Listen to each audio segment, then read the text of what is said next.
What's up guys, and welcome back to another episode of Career Mode. This is episode number 216.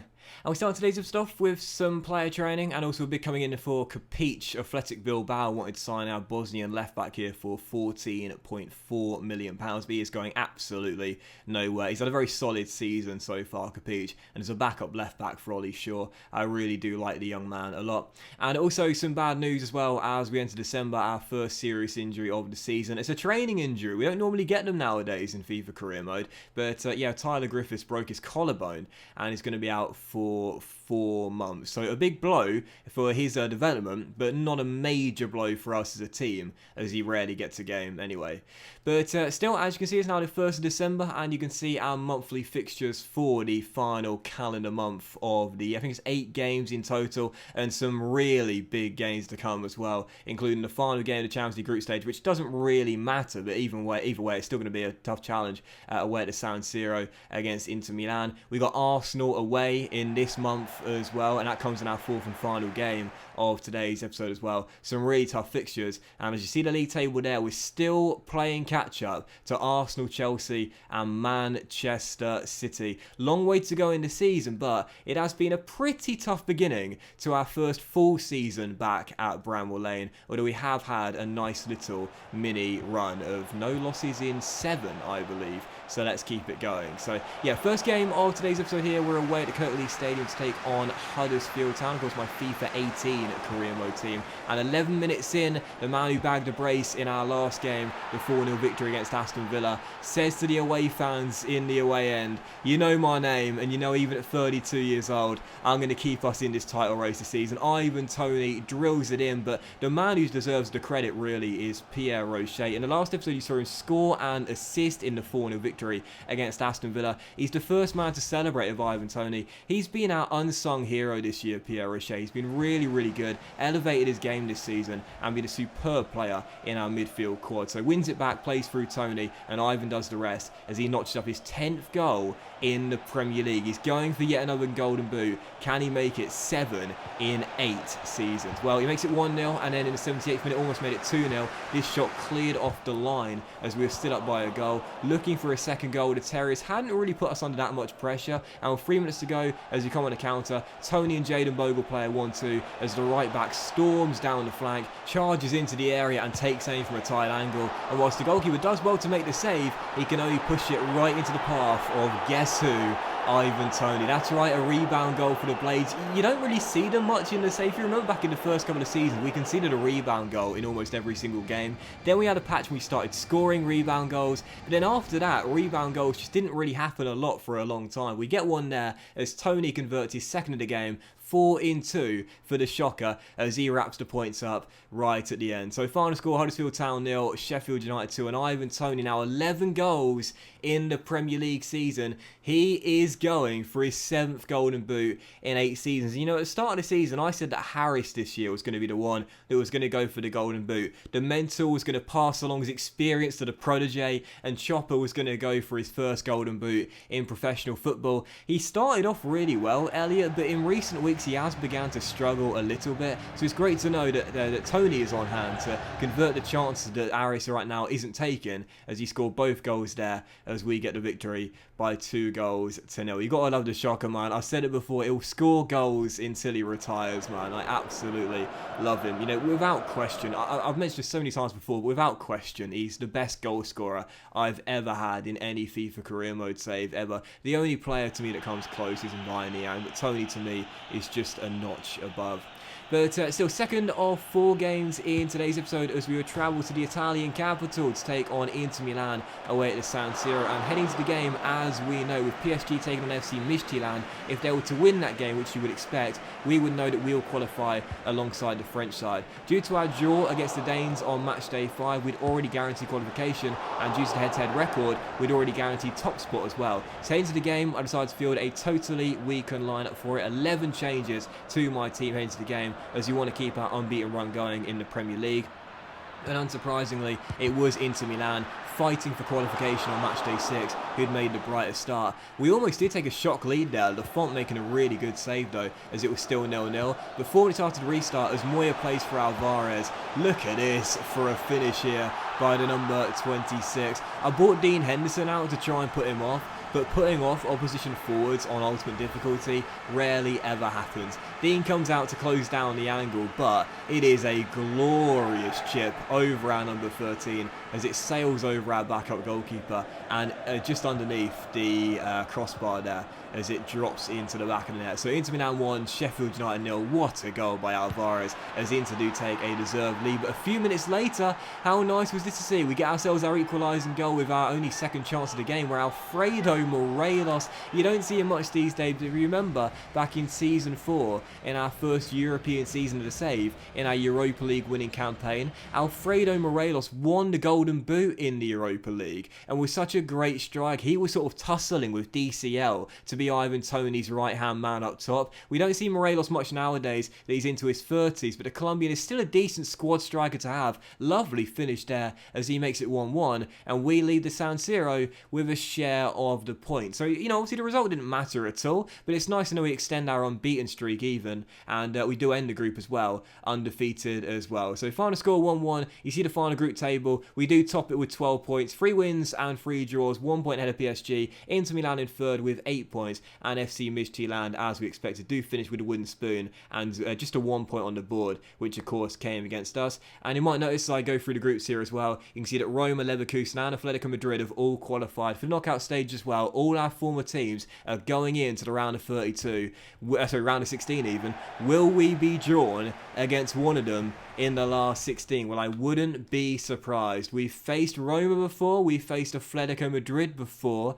and since we left Leverkusen, you might have noticed they were the only team that finished in second place out of those 3 there. Atletico topped their group with 6 wins out of 6. Roma also made it through as group winners. Leverkusen finished in second place. Are we going to be drawn against one of our former teams? Well, we'll find out in the very next episode.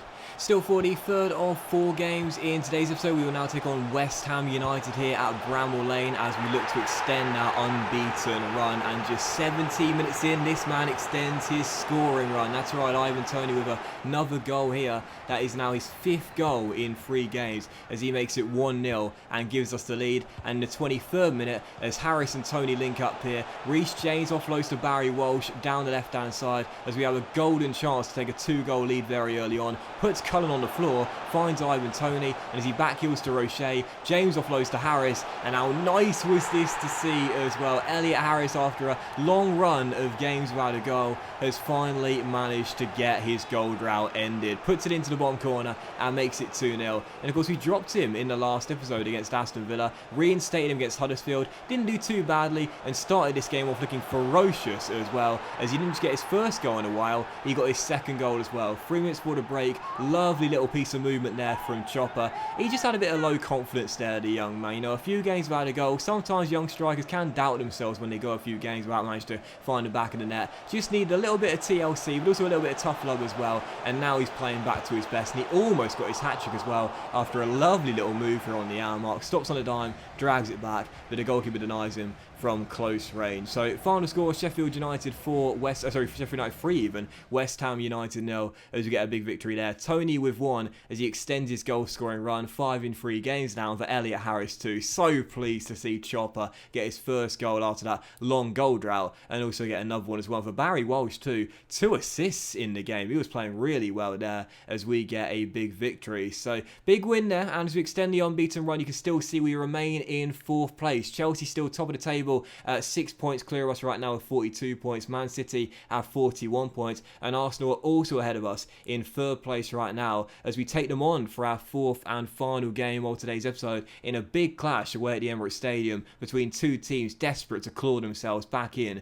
to a title race. You know, we're approaching the halfway point of the season, and you know, I said at the start of the campaign, I don't know if we can win the title this season. All I really want to do is solidify Champions League football for the foreseeable future. I don't think that the board are being realistic asking us to win the treble. I can see why they think we do have the quality to win the Premier League this season, but it's my first full season back. We've only won 1 domestic honour in all the years we spent with Sheffield United. Asking me to win the Premier League is a big ask, and I was targeting the top 4 place, but The board want the title, and therefore to keep them happy, we've got to get ourselves back into the title race. So away at Emirates Stadium against Arsenal, normally I'll be totally satisfied with a draw, but heading into this game, we needed the win. So just like against Spurs in the last episode away in North London, we come here with the intention of getting early chances and early goals, and 5 minutes in, we had the breakthrough, but unfortunately, it was disallowed for offside. Eze getting the start, rolls through good bells, lovely finish by the Frenchman, but didn't need a replay for that one,